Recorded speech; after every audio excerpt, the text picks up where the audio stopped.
to do. He wants to compete at the Rio Olympic Games as we go back to the track now for the men's 1,500 meters. The great Lawi Lalang from Arizona holds the meet record, and even greater, I can say respectfully, the one and only Bernard Lagat from Washington State set the Pac-12 record all the way back in 1999. And our first look at Isaac Yorks, who has had a really solid season and is running in good health. One of the best races of the entire collegiate season this year was held just a few meters away at Dempsey Indoor when Yorks beat Sean McGorty of Stanford. They ran the 2 fastest times ever by American collegians indoors. This is now round number 2 for them in this distance. It's going to be very, very interesting to see. McGorty has personal bests at 3:53.95 and 13:24.25 for 5,000. Yorks, by the way, speaking of Bernard Lagat, is going to try to become only the second to ever win the 800, 1,500 double at the conference, Bernard Lagat being the only one to do it in 1998. Isaac Yorks with the fastest time in the conference so far on the year at 3:37.74. McGorty, who he battled indoors, has run 3:42.11 as we look at the entire start list. Expect a race as tactical in the early stages as the women's 1,500 meters? Great question, and I do expect it to be a very tactical race. Again, you're playing into Yorks' hands if you decide to go out too slow, and I think McGorty understands that. McGorty more of a 1,500, 5,000 runner. Yorks more of a 1,500, 800 runner. So it's going to be in McGorty's best interest to take this, make sure this pace is an honest pace. Underway at 1,500 meters, there was a big surprise on the women's side. Anybody on that start list you saw that could pull off a surprise against this field? Yes, Sam Prakel was 4th for Oregon at the NCAA Indoor Championships. He certainly has a shot here. He's another one that has a really good kick.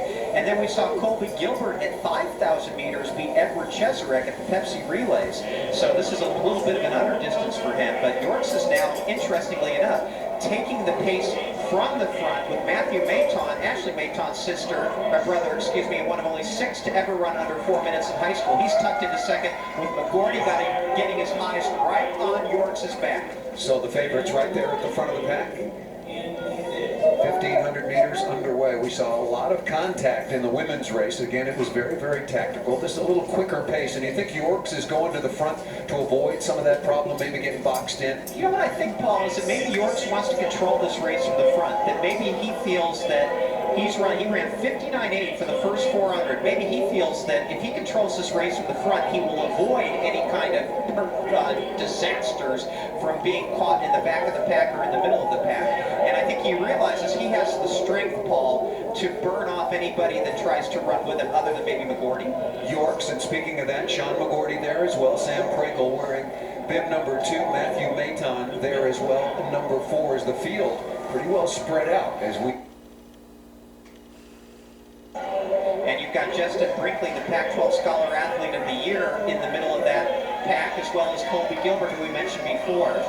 Yorks looking very, very strong and powerful. Tough, Paul, because he ran that 1,500 and 800 yesterday, and he's really gapping now McGorty. This is an unusual tactic and one that is much appreciated, I think, by fans that like to see a fast race and an honest pace. Well, and we mentioned that the sprinter's certainly not a big fan of 50-degree weather and a little bit of a breeze and a wet surface. We already saw a runner go down in the exchange in the 4x100. But the middle distance runners, particularly those from the Northwest, they are loving this. This is liquid sunshine. No question about it. 58.1 for the second lap, so Yorks on sub 4-minute pace. He's running about 3:38 1,500 meter pace, which is really quite impressive. He's run 3:37 once again, the fastest time in the conference this year. Yes, and Colby Gilbert, surprisingly, his teammate, moving into second. Again, Gilbert is more of a 5,000 meter runner. As we said earlier in the year, he beat Edward Cheserek and McGorty currently in third. When they pass the start-finish line, Paul, 1 lap to go, and Yorks and Gilbert 1-2 for the home team. And Yorks and Gilbert looking very comfortable indeed. Can Sean McGorty in the Cardinal for Stanford come up along with a couple of Oregon runners, Sam Prakel along with Matthew Maton. But right now, it is Yorks and his teammate running very, very nicely indeed. Colby Gilbert 1-2. And here goes Yorks once again extending his lead. Maton trying to make a move. Yes, and McGorty really is moving now, but it's going to be too late. And you're right, Maton right up on Gilbert now. But it's all Yorks. Yorks is going to win this race. The question is who's going to finish second. Isaac Yorks leading it. He'll come back later on in the 800. Maton currently in second for Oregon. McGorty moving on the outside. Let's see what he can do. McGorty trying to get up could do a second right now. Isaac York's hearing it from the hometown crowd here in Seattle. A battle for second and third, and it is Oregon going to finish second and third. And Isaac Yorks wins the Pac-12 championship on his home track. Unofficially 3:39.14. Ran a brilliant strategic race, Paul. He took it right from the start, and he controlled the pace and did a superb job. And Matthew Maton, the freshman, finishing second with Sam Prakel third, his Oregon teammate.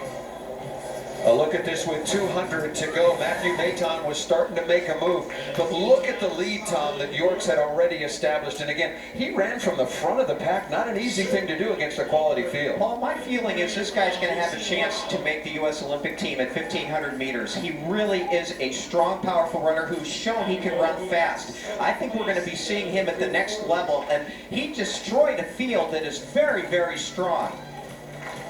So Isaac Yorks, he'll come back and try to double in the 800 meters, and the winner is standing by with Jill. Thank you so much, Paul. Yeah, Isaac, talk about moving out in the front and running from the front of the pack over the entire race. You kidding me? You kidding me? This is my track. This is our track. I'm gonna run lights out. And so they can't handle it. That's on them. That's too bad for them. You were talking about, hey, I gotta get going. I have another 800 up here. What's the mindset for that? Just, getting a little faster, honestly, just wanted to win again.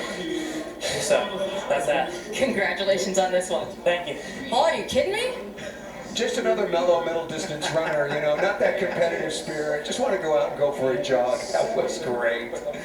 This is my track. It is indeed. And on this day, overcast, 55 degrees, home turf, and Isaac York says, yeah, this is my track.